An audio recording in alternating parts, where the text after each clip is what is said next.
ఒకప్పుడు ఓ చిన్న గ్రామంలో రామయ్య అనే ఓ రైతు జీవించేవాడు.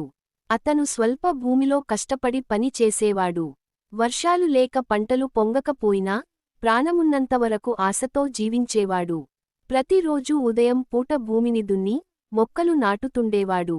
ఒకసారి భారీ వర్షం వచ్చింది. రామయ్య వేసిన పంట నీటిలో మునిగిపోయింది. ఊరిలోని చాలా మంది రైతులు వలస వెళ్ళిపోతూ ఉంటే రామయ్య మాత్రం ఆశను వదలలేదు. ఈ నేలే నా తల్లి లాంటిది.